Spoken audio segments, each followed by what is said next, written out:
Hey, what's going on? Happy Freedom Friday, everyone. Hope you're having an amazing day. This is Paul Hutchings, and I'm so excited. I got my new customized license plates in the mail, and as I wrote in the description, I've been waiting like a month or more for these to put on my new car that I got, and I got this in the mail yesterday, and I went to open it because I was so excited to pull these out, and I thought, you know what? You should stop and open this with all of the amazing, awesome people who are tuning in to your Good Parts episodes. So here I am. I'm going to open this today. If you're tuning in live, let me know who you are, where you're plugging in from. If you're catching the replay, please let me know. Do hashtag replay down below. That helps me to know who's watching and also helps to get this content out to more people. So I am going to open this. Any guesses, by the way, any guesses on what my personalized plate says? Comment below if you have any guesses. If you know me and wonder or have some kind of an idea on what I might get for a personalized license plate. Greg Napier, hey, good to see you. Hey, what do you think my personalized license plate says? I'm opening this today. I'm so excited to show you guys. And I wonder if you have a guess on what it is before I open it. Veronique, hey, from Belgium. Good to see you. Thanks for being here today. So happy you're tuning in. Okay, so no guesses. All right, well, I'm just going to go ahead and open it, guys. So, here we go. See if I can get this open. Any guesses? Gail, are you cheating?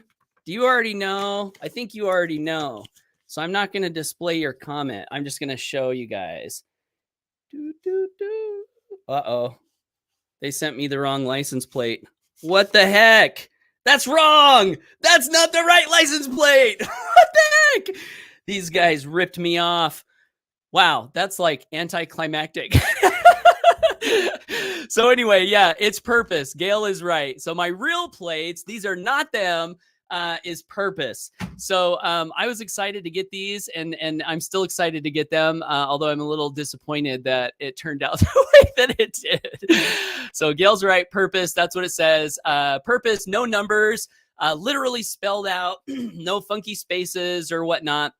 And I thought a lot about what I wanted to put on my license plate, because I wanted my license plate to do two things. I wanted it to be a reminder for me every time I saw my car of something good.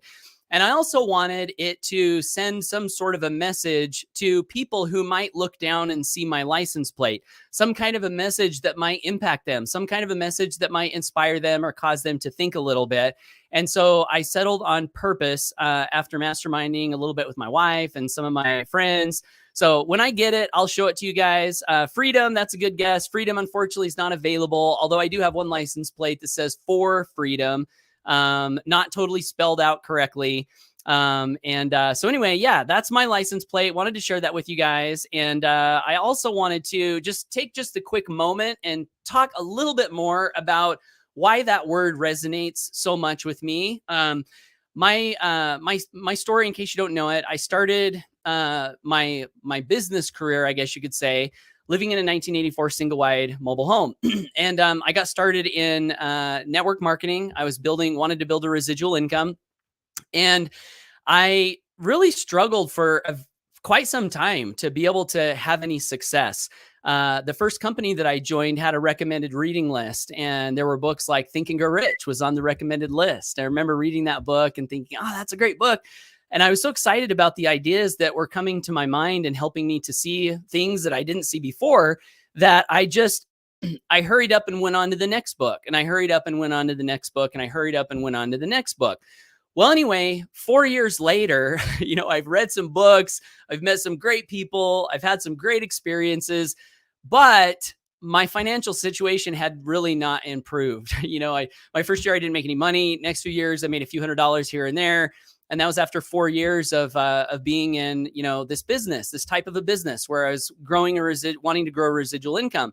Well, there came a time where I was in the back room of my 1984 single wide mobile home, and I was putting two of my kids to bed, my two actually in Camden, and they were just little guys at the time. Caden, he's 17 now. He's going to be a senior in high school. Camden is 15. He's lifting weights. He's showing off his muscles to dad. And these were just little kids at the time. I think they were probably right around 4 and 2 years old. And in the back room of this trailer house, we had a bunk bed, and these two little guys were sleeping on the bottom bunk. One was on one side, one was on the other. And I was back there reading them their bedtime stories. And at this point in time, I'd been working for 4 years, not much progress. I had actually quit my job because I wanted to go for my dream full time. And after I quit my job, my income had actually gone down, which was so surprising to me. How is it possible that the meager income I had part-time could go backward when I started to work at full-time? But that's what happened. And so I'm back in the back room of this trailer house, and putting these two kids to bed, read them their bedtime stories, watched them drift off to sleep. And there was a moment where I stared down at their faces, and, kids, they're so angelic. I can remember just looking at, Caden here and Camden here, and they're these two little precious, innocent kids drifted off to sleep. And I realized that these kids were relying on me, of course, because I'm their dad. But here I was, jobless, living in a trailer, working on business for 4 years, and it's really not going anywhere, as financially speaking, feeling like I was doing everything that I could possibly do to make the business go, and it still wasn't working. And I just got this sense of sadness that flooded over me, and frustration, because I felt like I was failing as a dad. And looking at these two kids, knowing that they were relying on me and that my best plans were not working and that I was failing, that was hard to take. And I started to cry. I dropped to my knees, and I offered one of the most sincere prayers of my life. I can remember, I have all throughout my life had times of prayer. Sometimes I've been in the habit of prayer, where you do a prayer and it's kind of, it's kind of rote, and you're kind of going through the motions. And other times I've had prayers where I'm just expressing gratitude, and those are all great. But there are a handful of prayers that I can remember throughout the course of my life that were like, just, you pour your whole soul out and you just give it everything that you've got, because you really, really need some help. And this was one of those moments. So I dropped down to my knees next to those two kids, and did the only thing that I could think to do at the time, and offered this prayer with tears streaming down my face, feeling like I'm failing, not knowing what to do, knowing my whole family is counting on me.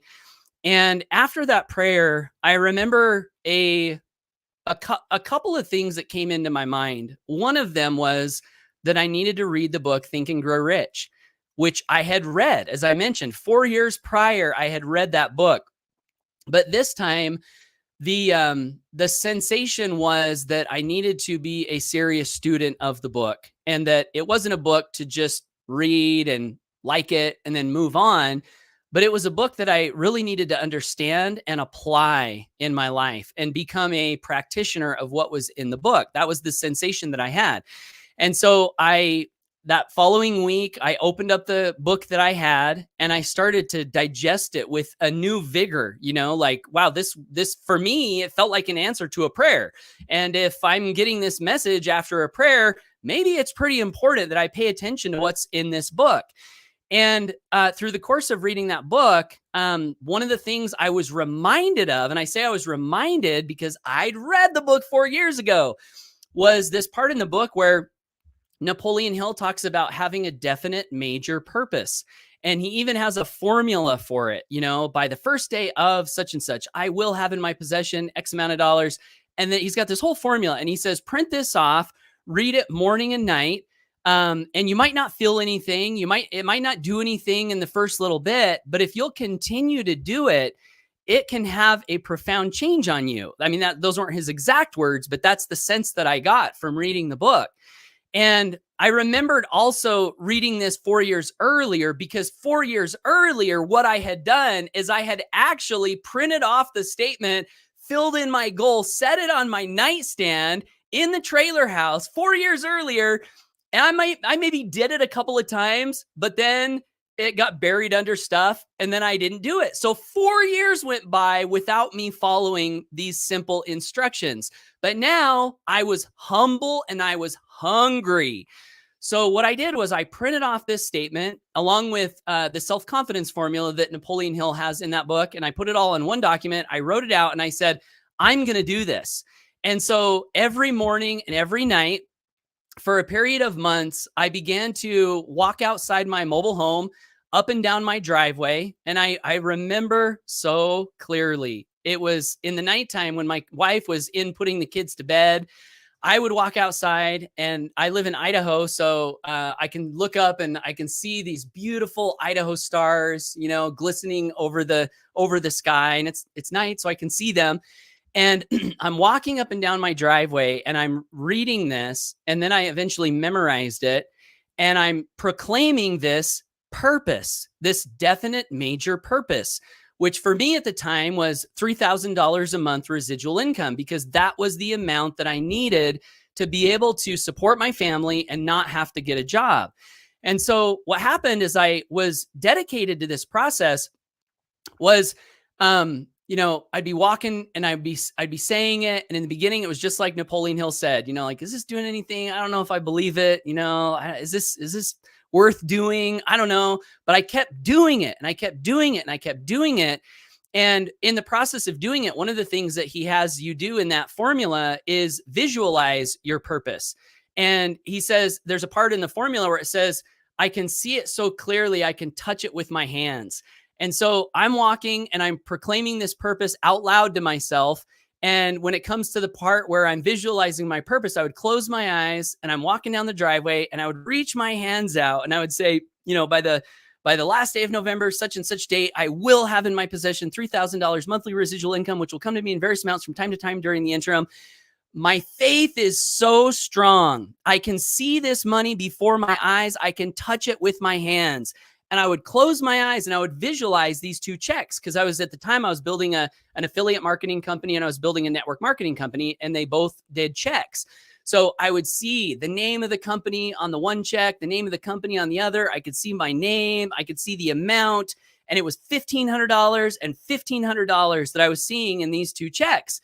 And a couple of things happened. So through the course of doing this exercise over time, what I started to notice in myself was that my faith was increasing dramatically. I began to actually believe the words that I was saying. And one of the quotes that I always like to share when I tell this story is from Jim Rohn. And Jim Rohn, I'm just thinking about how I pulled this license plate out and it wasn't it wasn't the right one. Anyway, sorry, distraction. This quote from Jim Rohn where he's talking about faith. And he said, some people say that faith doesn't exist because you can't see it, you can't touch it, you can't smell it. But that would be a mistake, because there are things that have an effect that you also can't see, you can't touch, you can't smell, like radiation. You can't see it, you can't touch it, you can't smell it, but it has an effect. And Jim Rohn said, that's like faith. It has an effect. Napoleon Hill said, faith is very difficult to describe to someone who hasn't experienced it. He said, it's almost like trying to describe the color of red to a blind person, someone who's never seen color before, and you're trying to describe it. And so as difficult as it is, that's what I'm trying to do here on this video, is describe what happened to me.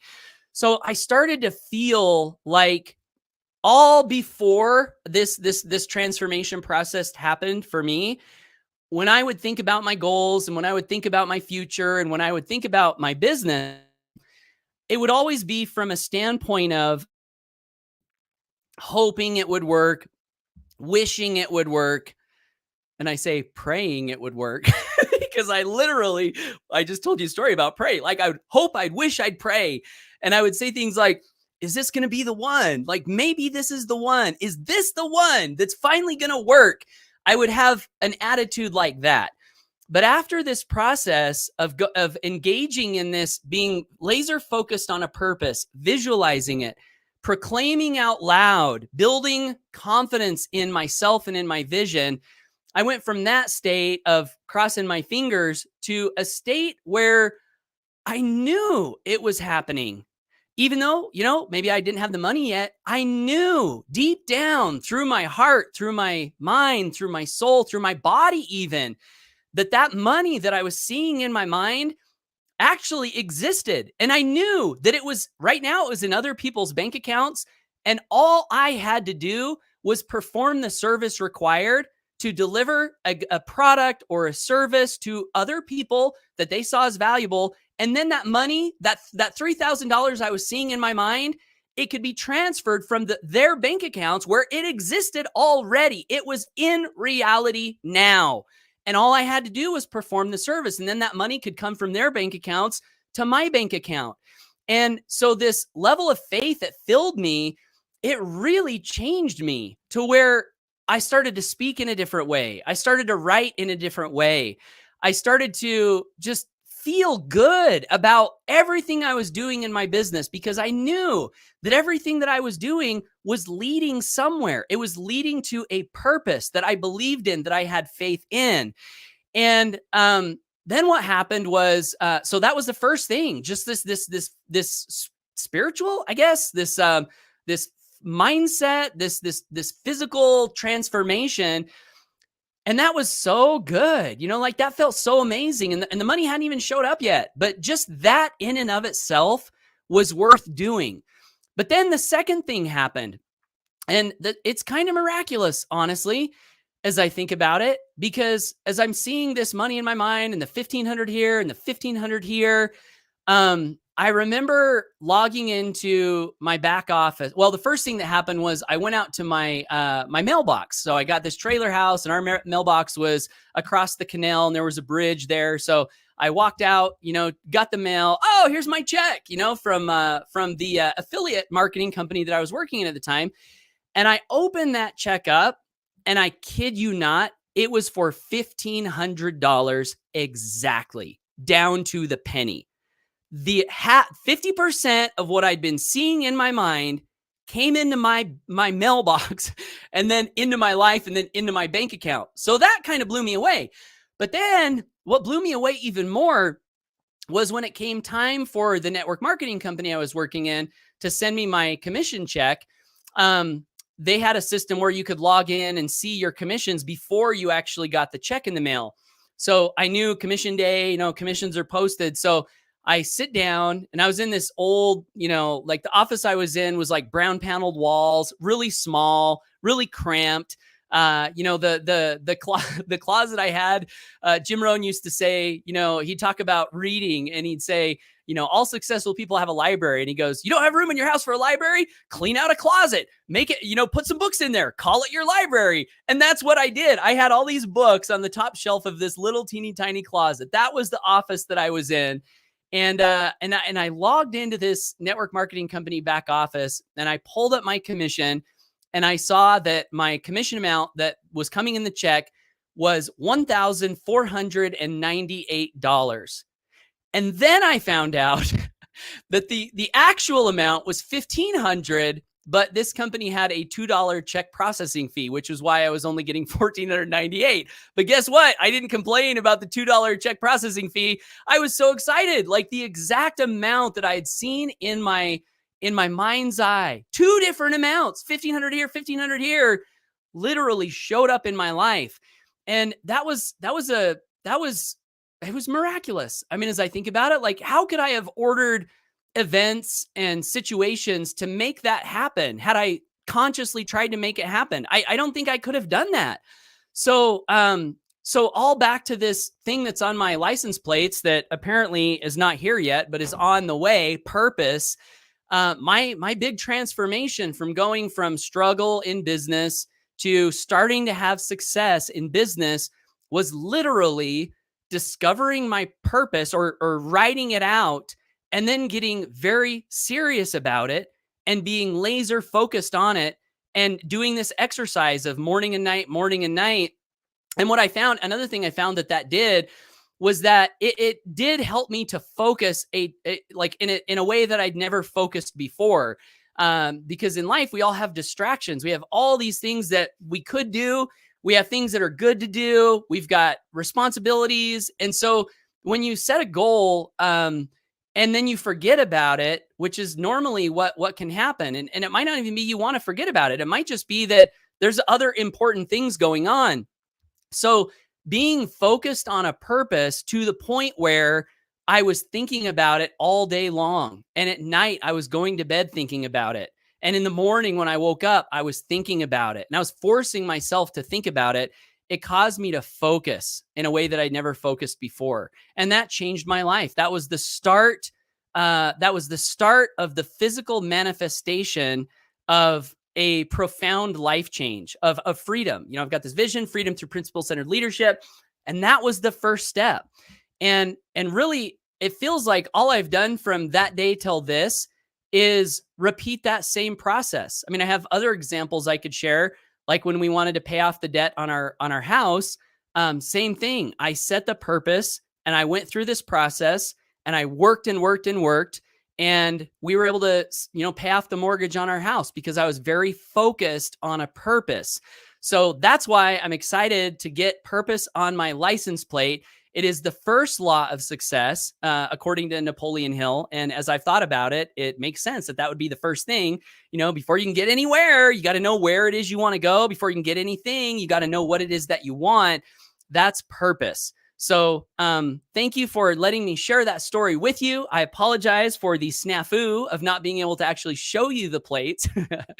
But that happens sometimes and you just roll with it, right? You just roll with it. So I am Paul Hutchings. If you're finding me for the first time and you got value from this message, I do these messages every day, Monday through Friday. And I would love to invite you to subscribe to me on social media for more content from me, or you can visit my amazing website that I like to call a crackerjack box of goodies. I've got a number of free gifts on that site that I'm hoping can add value to your life and help you on your journey. And then also you can subscribe to my email list if you're not on my email list, where I do my best to write email newsletters and send out content that inspires and helps people to move toward freedom and to move toward being better in life and to move toward living the best life that they can. And for me, that goal, that intention has produced financial freedom. It has produced happiness. It has produced a sense of meaning and purpose and contribution. So I really love doing those things. So anyway, that's my message. And I'm going to come over to the comments to see what everyone is saying. So here we go. Gail says, I am purpose and I am so jealous. Well, you're in another state. So maybe it's available in your state, Gail. I have to check it out. I still can't believe they messed it up and that no one had it already, right? I hope they didn't give it away. We'll find out. Mystic Media Foundation, that's Minister Christian and Rita Joy. We are watching live. Thank you, Paul, for your mentorship. Thanks for being here. And thank you for your mentorship. You guys are mentors to me and I love and appreciate you so much. Bill Fever says, good morning. Good morning to you, Bill. Caroline says, hi, everybody. Warm greetings from the Netherlands. Hey, shout out to the Netherlands and Caroline. Gail says, Think and Grow Rich was the main book that has helped my entire career and life besides the Bible. Very cool. There was a very successful guy that I didn't know, but I knew about through a friend named Todd. Very successful guy. And he would always walk up on stage and he would carry two books. And Todd said one was Think and Grow Rich and the other one was the Bible. So I guess you're in good company, Gail. Gregory says, stay focused, Paul. Yeah, that was a test. What am I going to do with that silly thing? Veronique says, persistence and consistency are the greatest strengths to become what you want. You just have to believe. I believe that's true. Purpose and then persistence after that. Veronique says, so there is our money on your bank account. That's right. Affiliate Jumpstart. So who is Affiliate Jumpstart? Comment your name below so I know who you are. He says, or she says, awesome story. Yay. So glad you liked it. Thanks for tuning in. Right on the dot. I appreciate that. Bill Fever says, I love this story, Paul. I am seeing some similarities in my journey. Awesome. So glad to hear that, Bill. And I'm looking forward to continuing to watch your story unfold. Nick says, little late from West Virginia. Well, welcome. Better late than never, Nick. And it says some form of freedom crusaders. So you're actually going to be really surprised, Nick, as I was when you go back and watch the replay and see what was on the plate. So that's it, guys. Thanks for tuning in. I hope you have an awesome day. Oh, here we go. I'm Ari Ortiz. I've posted in the HBA group a few times. Okay, cool. Well, nice to meet you, Ari. So happy you're with us in HBA. And thanks for being here on the live. And thanks also for posting in the group and adding value. All right, guys, have an awesome day and weekend. And I'll see you back here Monday if you want to tune back in on The Good Parts with Paul Hutchings. Take care and bye for now.